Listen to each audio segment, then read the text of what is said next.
Hello students, आप सभी का स्वागत है ताप्ती स्टडी क्लासेस चैनल पे। जैसा कि आपका कल 12th हिंदी का एग्जाम है और उसके लिए आपको बहुत सारे महत्वपूर्ण प्रश्नोत्तर तैयार करना है। तो आज के इस वीडियो में हम 12th हिंदी के बहुत इंपॉर्टेंट क्वेश्चन आंसर देखेंगे, सभी टॉपिक वाइज देखेंगे। ठीक है, जितने भी आपको बनेंगे क्वेश्चन, गद्य साहित्य की विधाएं, गौण विधाएं और नाटक एकांकी, ये सारे कुछ क्वेश्चन जो हम पहले भी कर चुके, लेकिन फिलहाल परीक्षा के लिए बहुत इंपॉर्टेंट हम तैयारी करने वाले हैं। तो फटाफट से देखते हैं। आपको कवि परिचय भी तैयार करना है। महादेवी वर्मा जी का लेखक परिचय यहाँ पर आ जाएगा। आपको हरिवंश राय बच्चन जी का भी याद कर जाना। ठीक है, इसके अलावा फणीश्वर नाथ रेणु हो गया, ये कुछ आपको जरूर से करके जाना है। कुंवर नारायण हो गया, शमशेर बहादुर से, इन सभी के करके जाना। ठीक है, पूरे कवि परिचय जो लेखक परिचय मैंने प्रोवाइड किए उनकी लिंक आपको डिस्क्रिप्शन में मिल जाएंगे, जाकर देख सकते हो। पाठ्य पुस्तक से कुछ प्रश्न है हर पाठ के, यहाँ पर आपको तैयार करना है। फटाफट से जो मैं आपको टिक करवा रही हूँ उन प्रश्नों को कर लीजिएगा। इसके अलावा कुछ अतिरिक्त जो प्रश्न बनेंगे वो भी हम देखेंगे। ठीक है, हम प्रश्न बैंक के बाहर के पूरे प्रश्नों को पहले तैयार कर लेते हैं। तो यहाँ पर यदि आपने पहले से प्रश्न बैंक तैयार की हुई तो अच्छी बात है, और यहाँ पर जो कुछ क्वेश्चन है उनको भी तैयार करना है। यहाँ से एक इंपॉर्टेंट क्वेश्चन है, शीतलवाणी में आग लिए फिरता हूँ से कवि का क्या आशय। ठीक है, ये क्या तात्पर्य, ये भी आपको इंपॉर्टेंट है क्योंकि ये आपको प्रश्न बैंक में भी और इसलिए भी इंपॉर्टेंट है। ठीक है, इसके बाद इसी में 2 कविता है, उसी से एक दिन जल्दी जल्दी ढलता है। इसकी आवृत्ति से कविता किस बात का पता चलता है। उतना इंपॉर्टेंट नहीं है पर इसको एक बार पढ़ सकते हो, लेकिन उससे ज़्यादा इंपॉर्टेंट है बच्चे किस बात की आशा में नीड़ों से झाँक रहे होंगे। ठीक है, क्वेश्चन नंबर 2 और 3 पढ़कर जाना है, बहुत बहुत ज़्यादा इंपॉर्टेंट है। ठीक है, यहाँ से एक थकापंथी क्या सोचकर जल्दी चलने लगता है, एक इंपॉर्टेंट है। कविता के बहाने बात सीधी थी। ठीक है, चैप्टर 2 है पतंग, वो रिड्यूस हो चुका है तो वो नहीं आएगा, तो हम सीधे चैप्टर 3 पर आ रहे हैं।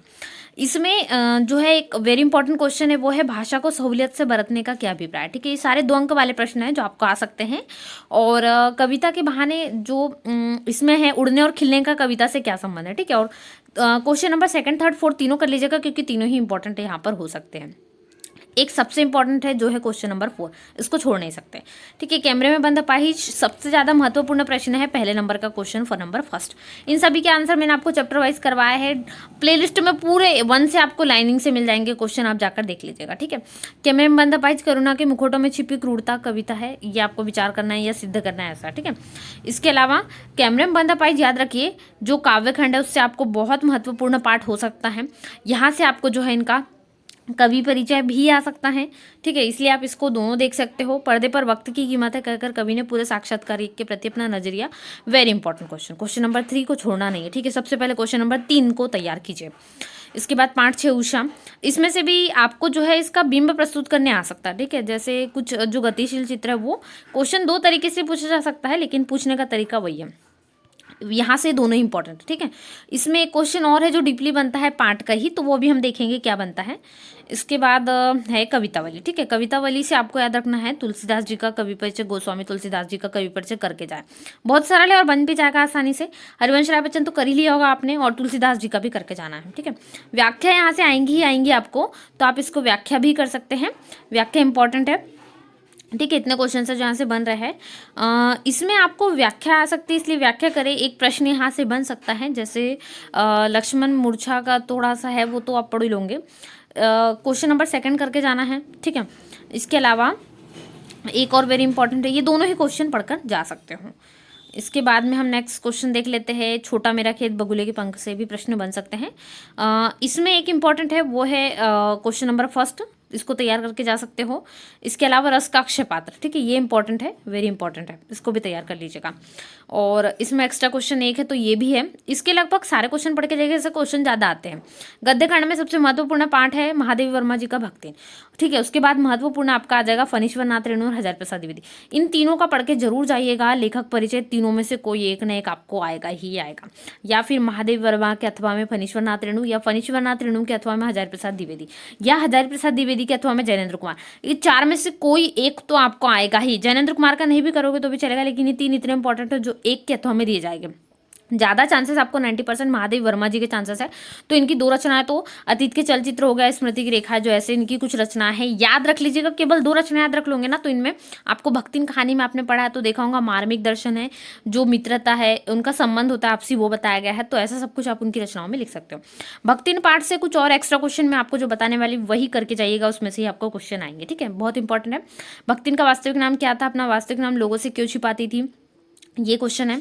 जितने भी स्टूडेंट्स नए हैं चैनल पे, चैनल सब्सक्राइब जरूर कर लीजिएगा ताकि कक्षा 12वीं संबंधित सभी विषयों की वीडियो आपको मिलते रहे। दोस्तों के साथ वीडियो ज़्यादा से ज़्यादा जरूर शेयर करें और साथ ही में हम बहुत सारी इंपॉर्टेंट चीज़ें लगातार देखेंगे, आपको पूरे चैनल पर सारी इंपॉर्टेंट चीज़ें ही मिलेंगी। ठीक है, एक वेरी इंपॉर्टेंट क्वेश्चन है, भक्तिन अपना नाम वास्तविक लोगों से क्यों छिपाती थी और भक्तिन के आ जाने से महादेवी अधिक देहाती कैसे हो। ये 2 क्वेश्चन करके चली जाइएगा। ठीक है, इनको छोड़ना नहीं है 2 क्वेश्चन को।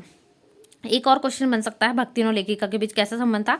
भक्तिन की विशेषता आपको आना चाहिए, जैसे वो कर्मठ थी, मतलब अपने सारे कार्य बराबर किया करती थी। ठीक है, और जैसा मैंने आपको बताया उनके स्वभाव की 2 विशेषता, तो पढ़ के जाइएगा। बाजार दर्शन से भी एक इंपॉर्टेंट क्वेश्चन बनते हैं। बाजार जाते समय जो है किन बातों को ध्यान रखना चाहिए, ऐसे एक क्वेश्चन है जो बनेगा, मैं अभी आपको बताऊंगी। बाजार का जादू चढ़ने और उतरने पर मनुष्य पर क्या क्या असर पड़ता है। ठीक है, और यहाँ से एक और क्वेश्चन जो मैं आपको बता रही थी वो है इसके, और एक एक्स्ट्रा क्वेश्चन है वो भी हम देख लेंगे।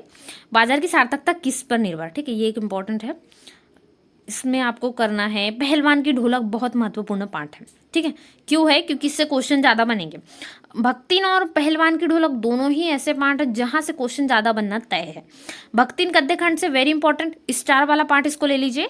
और काव्य खंड में आत्म परिचय भी एक इंपॉर्टेंट टॉपिक है और एक कैमरे में बंद पाई। ये 2 पार्ट है जहां से क्वेश्चन ज़्यादा बनेंगे, क्योंकि दोनों पार्ट हमें सीख देते हैं। भक्तिन भी पार्ट हमें सीख दे रहा है, पहलवान की ढोलक भी। ठीक है, यानी जो पैटर्न है वो हमारा थोड़ा चेंज हो चुका है एग्जाम का, तो बिल्कुल ऐसे क्वेश्चन हमें पूछे जाते हैं।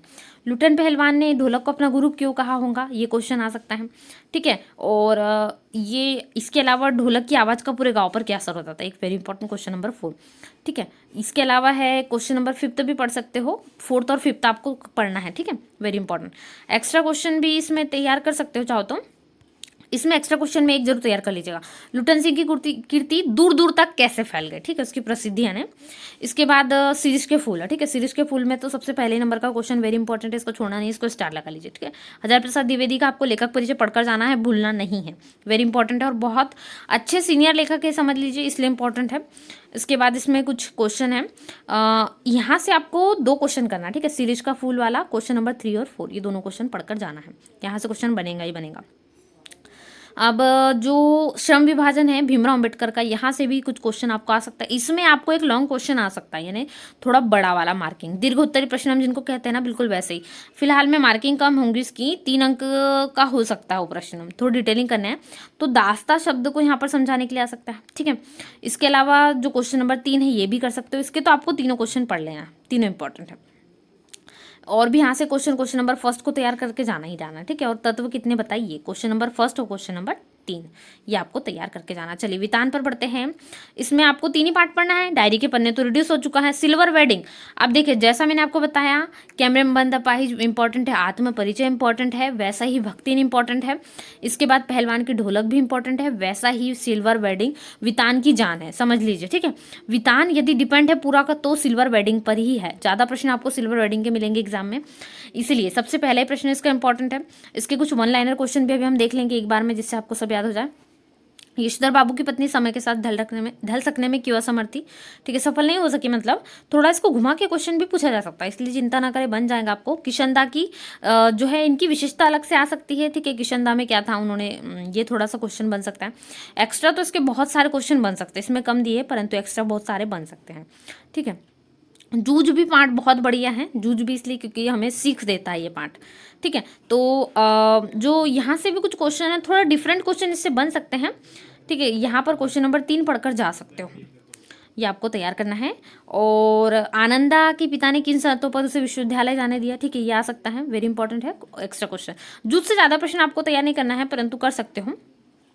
सिंधु सभ्यता, सबसे पहला क्वेश्चन यहाँ पर आ सकता है, क्वेश्चन नंबर 2 और फर्स्ट और सेकंड। ठीक है, दोनों करना है अतीत में दबे पाव से।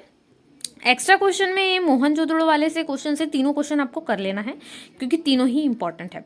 ठीक है, तो ये वितान से पूरे आपको पढ़ लेना है, ये पूरे पाठों के हो गए। ठीक है, आप बात करते कुछ और इंपॉर्टेंट जो एक्स्ट्रा आपके बन सकते हैं उन क्वेश्चन की, चलिए देख लेते हैं जल्दी से। तो चलिए, जैसा मैंने आपको बताया कैमरे में बंद अपाहिज बहुत महत्वपूर्ण पार्ट है, इसके ऑब्जेक्टिव भी तैयार कर सकते हो। तो यहाँ पर फटाफट से, समय तो हमारे पास इतना नहीं है कि हम ज़्यादा पढ़े।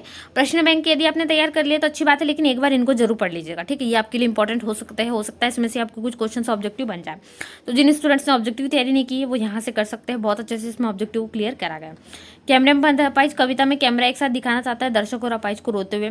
हम मुस्कुराएंगे, इस पंक्ति में हम कौन है, दूरदर्शन वालों को बोल रहा है। ठीक है, कैमरे में अपाहिज कविता में समर शक्तिमान किसे कहा जाता है, वेरी इंपॉर्टेंट, दूरदर्शन वालों को, ठीक है। और अपाहिज के होठों पर क्या दिखाई देता है, तो कसमसाहट। फटाफट से आप नोट करते चलिए, ये आपको पूरा आंसर यहाँ पर दिख रहा है, ठीक है। ये रिक्त स्थान हो जाएंगे। सत्य सत्य यहाँ पर इनको जल्दी से स्क्रीनशॉट ले सकते हो, या फिर अच्छे से नोट किए, स्क्रीनशॉट से बेहतर है आप इनको पढ़ लीजिए, ठीक है, क्योंकि स्क्रीनशॉट हमारे मोबाइल में पड़े ही रह जाते हैं। कैमरे में हमारे पास, जैसे मैंने बोला, इससे कुछ एक्स्ट्रा क्वेश्चन है जो हमें नजर आएंगे, तो यहाँ पर आप जो एक्स्ट्रा क्वेश्चन है वो तैयार कर सकते हैं, इतने हो जाएंगे, ठीक है। बहुत सारे हालांकि, लेकिन आप इसमें से कुछ ही तैयार कीजिएगा। अब आपके पास समय तो कम है, तो इतने सारे आप नहीं पढ़ सकते। इसमें से एक हो सकता है काव्य सौंदर्य आपको बने, तो ये आपको तैयार कर लेना, ठीक है, आपको मिल जाएगा बुक में ही। अलंकार योजना इतनी इंपॉर्टेंट नहीं है, तो ये कैमरे में बंद अपाइज होगा, ठीक है। इसके अलावा एक और चैप्टर जो है वो भी देख लेते हैं। आपको पहलवान की ढोलक से गद्यांश भी आ सकता है, इसलिए याद रखिए पहलवान की ढोलक वेरी इंपॉर्टेंट है। ये पाठ इसलिए भी इंपॉर्टेंट है, यहाँ से गद्यांश संदर्भ प्रसंग सहित व्याख्या जिसको हम कहते हैं वो आ सकता है। तो याद रखिएगा, पहलवान की ढोलक फणीश्वर नाथ रेणु द्वारा लिखी गई है। उनका प्रसिद्ध उपन्यास मैला आंचल है, ये भी याद रख लीजिएगा, हो सकता है ऑब्जेक्टिव में बन जाए। और फणीश्वर नाथ रेणु का लेखक परिचय करके ही जाना है, ठीक है, भूलना नहीं है। तो यदि ये गद्यांश इस प्रकार का आपको आए तो इसको भी तैयार करके जाइएगा। बस आपको कुछ नहीं होता है, जो पढ़ना है पढ़ा है, आप इसको एक बार पढ़ लीजिए, फिर समझ आ जाएगा। अपने मन से इसका अर्थ निकाल लीजिए और उसको अपने वर्डों में अच्छे से जमा कर लिख दीजिए। ये हो गया इसकी व्याख्या। संदर्भ बहुत सरल तरीके से होता है, हम पाठ का नाम लिख देंगे और पाठ के जो लेखक है उनका नाम। तो पहलवान के ढोलक हो गई और फणीश्वर नाथ रेणु हो गया। क्या वर्णन किया गया वो बता देंगे। जैसे इसमें जो रात है, रात के बारे में बताया गया, मतलब यहाँ पर लोगों की जो परेशानी हो रही है, गाँव वालों को किस प्रकार वो परेशानी से जूझ रहे हैं उसके बारे में बताया है, ठीक है। चलिए, इससे संबंधित कुछ क्वेश्चन बन रहे हैं, जैसे गद्यांश से आ सकते हैं। तो किस तरह के मौसम का वर्णन है, तो पहले ही नंबर क्वेश्चन में आपको मिल जाएगा। चारों तरफ सर्दी है, सर्दी का समय। गांव किससे पीड़ित है, तो गांव हैजे और मलेरिया दोनों की बीमारी से पीड़ित है, ठीक है। गांव किसके समान काँप रहा है, तो भयभीत शिशु की तरह, जैसे छोटा बच्चा है वैसे काँप रहा है। इसके आधार पर जो गद्यांश है उसके आधार पर आर्थिक दशा का चित्रण हो जाएगा, ठीक है।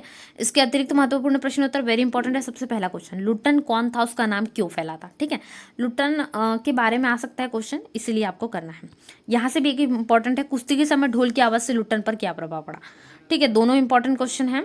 इसके बाद है ढोलक की आवाज़ का, वेरी वेरी इंपॉर्टेंट, मैंने आपको ये भी टिक करवाया, अभी ये तैयार करना, ये भी टिक करवाया क्वेश्चन। तो जितने यहाँ पर अतिरिक्त पहलवान का ढोलक है, जल्दी से नोट कीजिए, जल्दी जल्दी से, ठीक है।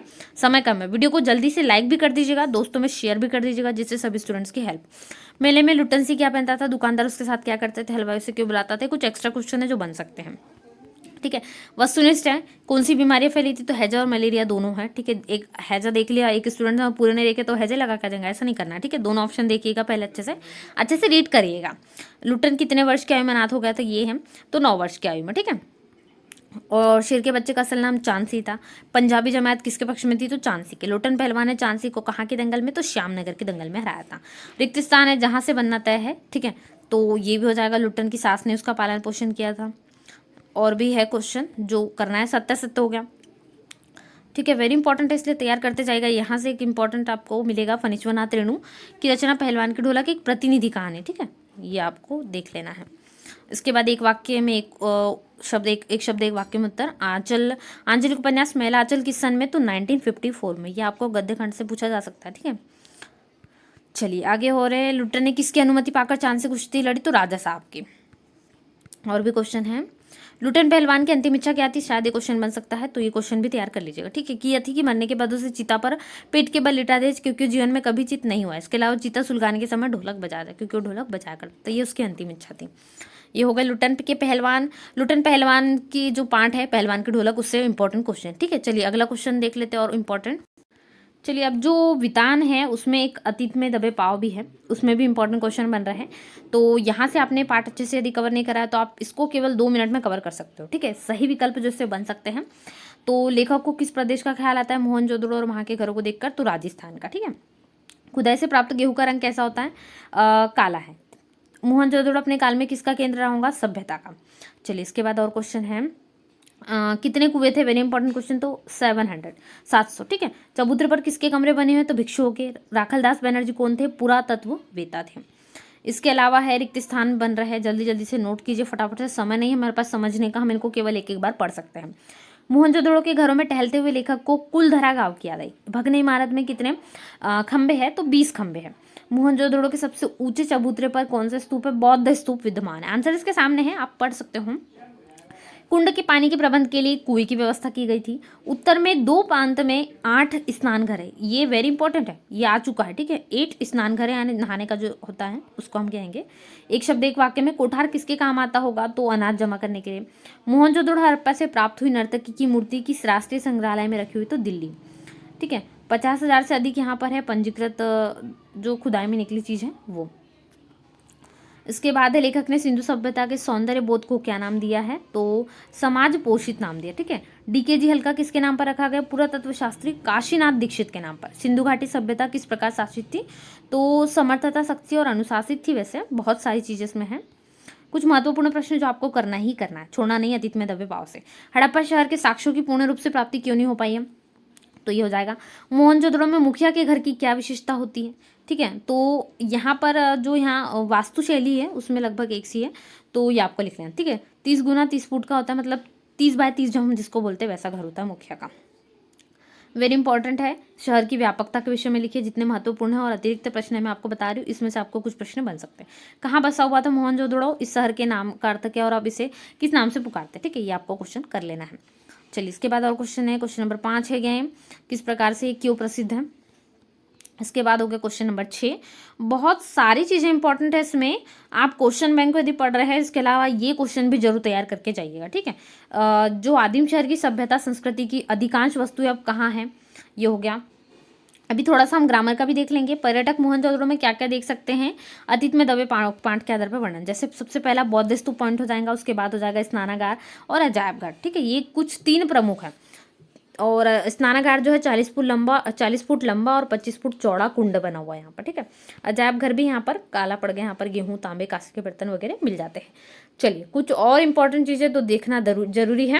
तो जिन स्टूडेंट्स के पास में कुछ आंसर अवेलेबल ना हो, यहाँ से वो कर सकते हैं। भक्ति ने अपना वास्तविक नाम क्यों छुपाती थी और यह नाम किसने और क्यों दिया। पहले भी मैं करवा चुकी हूँ बहुत बार, ठीक है। यहाँ से इंपॉर्टेंट क्वेश्चन है जो CBSE में भी पूछे गए थे। इसके बाद है यहाँ पर एक और इम्पॉर्टेंट क्वेश्चन है, भक्तिन अच्छी है कहना कठिन होगा, यहाँ से पढ़ सकते हो। इसके अलावा है भक्तिन द्वारा शास्त्र के प्रश्न को सुलझा देने का क्या उदाहरण लेखिका ने दिया है, ठीक है। ये हो जाएगा क्वेश्चन। चलिए इसके बाद और है, ये वेरी इंपॉर्टेंट है, भक्तिन के आ जाने से महादेवी अधिक देहाती कैसे हो गई, ये क्वेश्चन मैंने आपको बताया। यदि आपको आंसर नहीं मिला तो यहाँ से डायरेक्ट नोट कर लीजिएगा आंसर, ठीक है। इंपॉर्टेंट क्वेश्चन है ये आ सकता है आपको। इसके बाद भक्तिन की शारीरिक बनावट कैसी थी, महादेवी जी ने भक्तिन के बारे में क्या लिखा है, और भक्तिन की कितनी संतानें थी। ये क्वेश्चन आपको ऑब्जेक्टिव में यदि बन जाए तो कर लीजिएगा। 3 बेटी है, ठीक है, 3 संतानें बताई गई हैं। भक्तिन दुर्भाग्यशाली क्यों थी। इसके अलावा भक्तिन का स्वभाव कैसा था, यानी उसकी विशेषता आ सकती है। उसके अवगुणों के लिए यहाँ पर बताया गया महादेवी जी द्वारा। और भक्तिन पाठ के आधार पर भक्तिन की विशेषता, जुझारू, भाग्य से पीड़ित, सेवा भाव, ठीक है, तीनों पॉइंट हो सकती हैं। भक्तिन लेखिका के बीच संबंध या स्वामिनी का संबंध, नौकर स्वामिनी वाला संबंध कैसा था, तो ये भी क्वेश्चन बन सकता है, ठीक है। तो इस प्रकार से इसका उत्तर लिख ले दीजिएगा। इसके बाद भक्तिन महादेवी के नामों में क्या विरोधाभास था, ये क्वेश्चन थोड़ा घुमा फिरा के भी पूछा जाता है। ये कुछ है जो एक्स्ट्रा क्वेश्चन है, इसके आपको बन सकते हैं, ठीक है। तैयारी कर लीजिएगा यदि आपके पास समय है तो, और नहीं तो यदि आपको पहले से याद है तो बिल्कुल वो याद करे वाले रखिएगा, इनको आपको करने की जरूरत नहीं है। वेरी इंपॉर्टेंट, बाजार का जादू चढ़ने उतरने पर मनुष्य पर क्या क्या असर पड़ता है, वेरी वेरी इंपॉर्टेंट, ठीक है। इसके बाद है भगत जी का व्यक्तित्व से भी क्वेश्चन यहाँ से आ सकता है। ये भी CBSE 2008 में आ चुका है, इसलिए इसको एक बार पढ़कर जाइए। 2 मिनट में, हिंदी में ज़्यादा समय नहीं लगता है इसमें। जैसा मैंने आपको बताया, क्वेश्चन में आपको 2 क्वेश्चन बन सकते हैं, ठीक है। बाजारूपन से क्या तात्पर्य, ये अलग, तो आप इसको यहाँ तक के लिख सकते हो, ठीक है। और इसमें से एक परचेसिंग पावर आया है, बिल्कुल वो क्वेश्चन भी आपको तैयार करके जाना, ठीक है, क्योंकि वहाँ से भी एक क्वेश्चन बन सकता है, वो 2 अंक के लिए आपको पूछा जा सकता है।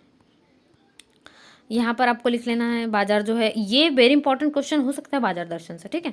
तो इससे आप कहाँ तक सहमत है, ये भी क्वेश्चन आ सकता है। और क्वेश्चन है, प्रसंग है, इतने इंपॉर्टेंट नहीं है। बाजार दर्शन भी ये आपको इस प्रकार के क्वेश्चन ज़्यादा नहीं पूछे जाएंगे क्योंकि एक निबंध है, ठीक है। बाजार दर्शन से क्या अभिप्राय है, तो ये करके जा सकते हो। उपभोक्तावादी संस्कृति इसमें आ सकता है, तो ये दोनों क्वेश्चन एक बार देख लेना है। भगत जी के बारे में या उनका व्यक्तित्व के बारे में ये हो सकता है। इसके अलावा है बाजार का जादू, ये हम देख चुके हैं, ठीक है। सार्थक समाज है, खाली मन, ठीक है। यहाँ से क्वेश्चन मैंने आपको बताया, ये बाजार को कैसे प्रभावित करती है, चीज़ें आपको लिख लेना है। इसके अलावा बहुत से क्वेश्चन इसमें से बनते हैं, हर पार्ट में एक्स्ट्रा क्वेश्चन रहते हैं, इनको आप तैयार कर सकते हो। हाँ, वेरी इंपॉर्टेंट क्वेश्चन। बाजार जाते समय आपको किन किन बातों का ध्यान रखना चाहिए, बाजार दर्शन पाठ के आधार पर बताइए। और कब बाजार नहीं जाना चाहिए, ये भी क्वेश्चन है। ठीक है, तो ये कुछ है पॉइंट, इनको नोट कर सकते हो। तो ये हो जाएगा इंपॉर्टेंट क्वेश्चन। इसके अलावा कुछ गद्य खंड से हम देख लेते हैं, गद्य की विधाएं वगैरह। गद्य साहित्य की गौण विधाएं में रिपोर्तार्ज आता है। ठीक है, रिपोर्तार्ज में आपको ज़्यादा नहीं, आपको थोड़ा थोड़ा डीपली भी नहीं इनको पढ़ना है, बस इनके एक एक दो दो लेखक याद होना चाहिए। धर्मवीर भारती की युद्ध यात्रा जैसे याद होना चाहिए। शमशेर बहादुर सिंह का प्लाट का मोर्चा, ये भी याद होना चाहिए। ठीक है, इसके अलावा संस्मरण है, तो रेखाचित्र और संस्मरण में अंतर आ सकता है। ठीक है, ये जीवनी आत्मकथा हो गई। बस एक एक दो दो आपको पढ़ के जाना उनकी रचनाएं। यदि कभी अंतर भी आया तो उनकी रचनाएं आप लिख सकते हो आसानी से। रेखा चित्र और संस्मरण में अंतर पढ़ के जाइएगा। नाटक एकांकी में भी अंतर पढ़ के जाइएगा। ठीक है, भेंट वार्ता डायरी, इनके सिर्फ प्रकार भी पढ़ लेंगे ना तो भी आपके लिए काम आ जाएगी। आपके ही काव्यखंड में अध्याय पाठ 6 है उषा, उसमें शमशेर बहादुर सिंह का यदि कवि परिचय आपको आए तो आप केवल इनकी 2 रचनाएं पढ़ के जाइएगा। जैसा भी मैंने प्लाट की मोर्चा देखा, बिल्कुल वैसे ही यहाँ पर रिपोर्टाज में देखा था। तो इनकी कहानी प्लाट का मोर्चा जो संग्रह है ये हो जाएगा, या फिर इनकी और कोई 2 रचना आप पढ़ के जा सकते हो।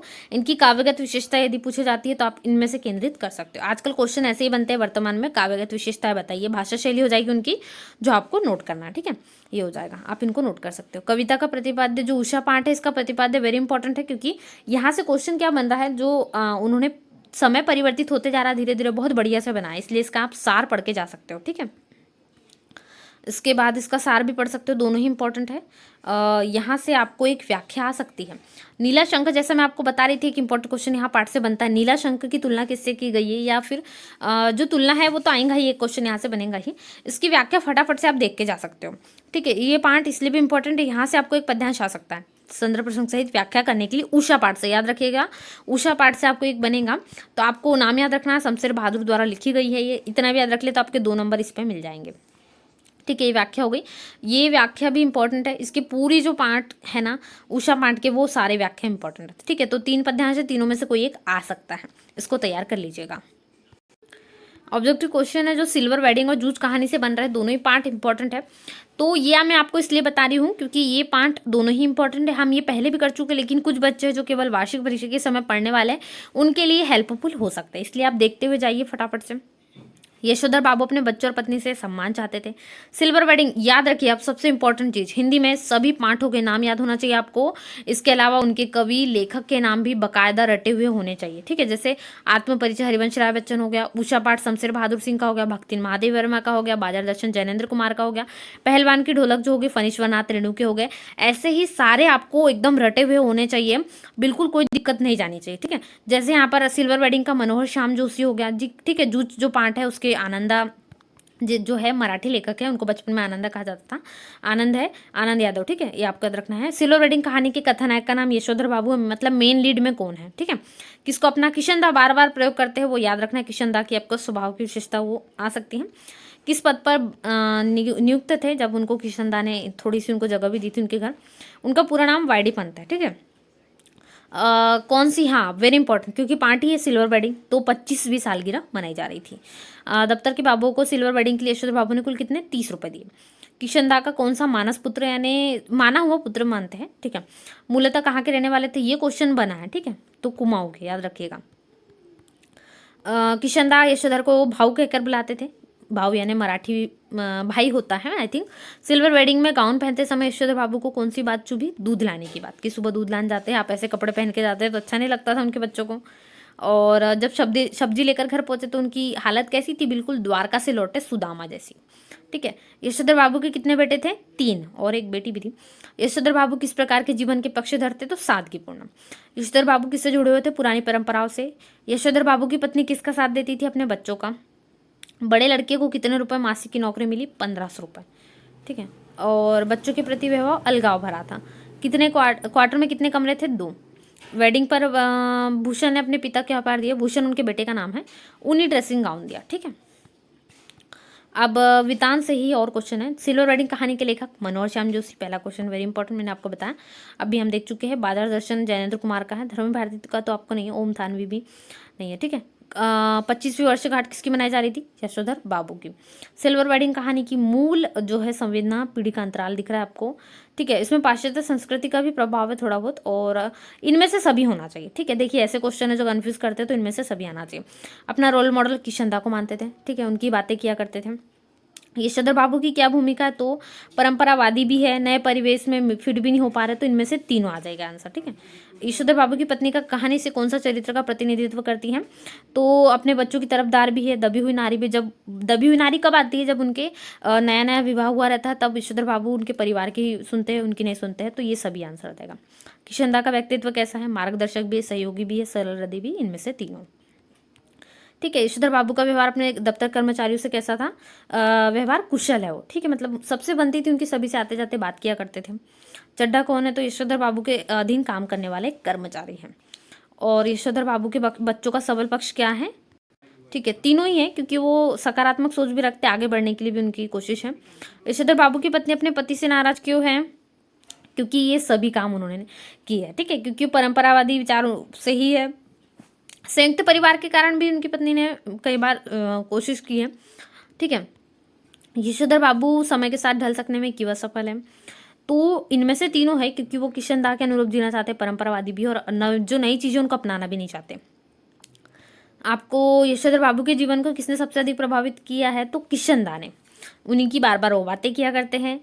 और यशोधर बाबू की पत्नी समय के साथ ढल सकने में सफल क्यों होती है, क्योंकि ये सभी है। ठीक है, इनमें से सभी है। किशनदा की मृत्यु का क्या कारण हो सकता है, अपनी बिरादरी द्वारा घोर उपेक्षा हो गए थे, रिटायर हो गए थे, बीमारी, तो यहाँ पर क्या हो गए थे, अपनी बिरादरी द्वारा घोर उपेक्षा का होना। यशोधर बाबू को अपनी पत्नी की कौन सी बात पसंद नहीं है, और तो इनमें से सभी, वो सभी कार्य किया करती इनकी पत्नी। ठीक है, यशोधर बाबू अपनी सिल्वर वेडिंग का केक क्यों नहीं खाते हैं, तो यहाँ पर आ जाएगा, तो वे क्या करते हैं, वे पाश्चात्य परंपरा को निभाने में संकोच करते हैं। सम हाउ इम्प्रॉपर का प्रयोग किन संदर्भों में हुआ है, तो सभी संदर्भों में हुआ है। ठीक है, इनमें से सभी। यशोधर बाबू जीवन में सरल और सादगीपूर्ण जीवन जीना चाहते हैं। ठीक है, तो यहाँ पर हो जाएगा ऑप्शन नंबर ग। सिल्वर वेडिंग कहानी का संदेश क्या है, कि नई पीढ़ी अपने पूर्वजों का सम्मान करे, परंपराओं का आदर करे, चुनौतियों के अनुसार ढलना सीखे, यानी इनमें से सभी आंसर हो जाएगा आपका। चलिए जूझ पाट के देख लेते हैं। जूझ का अर्थ क्या होता है, संघर्ष। ठीक है, लेखक ने बहुत संघर्ष करके पढ़ाई की। उपन्यास जूझ किस तरह का उपन्यास है, तो आत्मकथात्मक है, उनके बारे में उन्होंने आत्मकथा लिखी है। ठीक है, लेखक ने पाठ का शीर्षक जूझ क्यों रखा होगा, क्योंकि उसने लेखक ने बहुत सारी संघर्ष किए, बचपन से ही उन्होंने पग पग पर समस्याओं को देखा है। ठीक है, आनंदा किस कक्षा में दोबारा पढ़ता था, तो यहाँ पर थोड़ा सा कन्फ्यूजन है, आप इसको एक बार क्रॉस चेक कर सकते हैं। ठीक है, चौथी या पांचवी में होना चाहिए। ठीक है, पांचवी आई थिंक, तो देख सकते हो। आनंद की माँ किसे बरेला सुअर कहती थी, तो आनंदा के पिता को। ठीक है, आनंदा की कक्षा का मॉनिटर कौन था, यहाँ से आप ये क्वेश्चन को देख सकते हो। सौंदलेकर किस विषय के शिक्षक थे, तो जहाँ तक वो मराठी विषय के शिक्षक थे। ठीक है, इस पाठ में दादा शब्द का प्रयोग किसके लिए किया गया है, तो दादा वो अपने पिता को कहा करता था। ठीक है, आई थिंक हाँ, उसके पिता को ही कहा करता था। दादा के सामने लेखक को क्या कहने की हिम्मत नहीं होती थी कि मैं पढ़ने जाऊँगा। ठीक है, क्योंकि उन्हें पढ़ने जाने की इच्छा थी। लेखक को पढ़ाने के लिए किसने दादा सिफारिश की, तो उन्होंने दत्ताजी राव से सिफारिश की। ठीक है, वहाँ पर जाते हैं। लेखक किसकी प्रेरणा से कवि बन गए, मराठी के अध्यापक सौंदलेकर की प्रेरणा से। लेखक के सर्वप्रिय अध्यापक कौन थे, मराठी के अध्यापक सौंदलेकर थे। ठीक है, गणित के अध्यापक से तो उन्हें डर लगता था। लेखक के पिता ने उसे विद्यालय भेजने की क्या शर्त रखी, ये सारी शर्तें उन्होंने रखी थी, तो उपरोक्त सभी। आनंदा से कविता कहाँ गवाई गई, गाँव के समारोह में गवाई गई। ठीक है, विद्यालय के समारोह में, मतलब जहाँ पर भी है, तो वहाँ पर। गणित पढ़ाने वाले शिक्षक का नाम क्या था, तो मंत्री था। तो ये आपको आंसर लिख लेना। कुछ कुछ क्वेश्चन आप इसमें आंसर देख सकते हो, मैच कर सकते हो, और साथ ही में आप इसके और कुछ क्वेश्चन हैं। इसके अलावा हिंदी गद्य साहित्य का इतिहास से जो अभिव्यक्ति और माध्यम का वीडियो आपको नेक्स्ट इसमें मिल जाएगा, जिसमें आपको पूरा ऑब्जेक्टिव क्वेश्चन और अभिव्यक्ति और माध्यम से कुछ इंपॉर्टेंट प्रश्न भी मिल जाएंगे। हिंदी गद्य साहित्य का इतिहास में आपको क्या पढ़ के जाना है, नाटक, एकांकी में अंतर पढ़ के जाना है। ठीक है, नाटक में 2 नाटक आपको देख के जाना है। इसमें आप शॉर्ट नोट्स भी बना सकते हो। गद्य विकास का विभाजन यहाँ पर आ सकता है, प्रारंभिक काल और विकास काल। ये मैंने पहले भी वीडियो प्रोवाइड कर दिया है, जिनको डिटेलिंग में देखना है वो प्लेलिस्ट में जाकर देख सकते हैं, पूरे वीडियो प्रोवाइड है। नाटक काल का विभाजन भारतेंदु काल और संधि काल। ठीक है, प्रसाद युग, वर्तमान युग इसमें आ जाएगा। इसके अलावा इसमें जो संकलन त्रय है, यहाँ से क्वेश्चन बन सकता है। ठीक है, नाटक के तत्व भी आपको याद होने चाहिए। इसमें आपको नाटक के प्रमुख तत्व पढ़ना है, प्रमुख नाटककार, उनके नाटक यहाँ पर आ जाएंगे। एकांकी आ जाएगी, नाटक एकांकी में पढ़कर जाना ही जाना है। एकांकी का विकास कैसे हुआ, भारतेंदु युग, प्रसाद युग, प्रसादोत्तर युग, स्वतंत्रोत्तर युग। और एकांकी के तत्व इतने इंपॉर्टेंट नहीं है, सेम ही होते हैं, एकांकीकार के नाम और उनकी एकांकी रचना है। ठीक है, नाटक एकांकी में अंतर मैंने आपको बताया, बिल्कुल पढ़ना है। 2 अंतर आए तो आकार बड़ा, आकार छोटा। ठीक है, 1 अंक और इसमें कई अंक होते हैं, पात्रों की संख्या कम ज्यादा, ऐसे भी आप अंतर इसमें पढ़ सकते हो। पूरे क्वेश्चन आपको पहले से ही प्रोवाइड है, जाकर देख सकते हो। उपन्यास हो गया, उपन्यास में प्रेमचंद जी का नाम ना भूलें, उनके उपन्यासकार आप लिख सकते हो गबन गोदान, या भी जो भी उपन्यास आपको याद हो। प्रथम अवस्था, द्वितीय अवस्था, तृतीय, चतुर्थ अवस्था, ठीक है, ऐसे हो गए। कहानी हो गई, इसको हम ज़्यादा डिटेलिंग में नहीं देख रहे क्योंकि हम ये पहले देख चुके हैं। केवल अभिव्यक्ति और माध्यम हमारा छूटा हुआ पोर्शन है, उसके भी आपको बहुत जल्द मिल जाएंगे, और वन लाइनर क्वेश्चन बहुत सारे इंपॉर्टेंट आपको मिल जाएंगे नेक्स्ट वीडियो में। तब तक वीडियो को लाइक करें, जितने भी स्टूडेंट्स चैनल पे नए हो चैनल को सब्सक्राइब करें, दोस्तों के साथ शेयर करना ना भूलें। मिलते हैं ऐसे नए वीडियो में। Thanks for watching.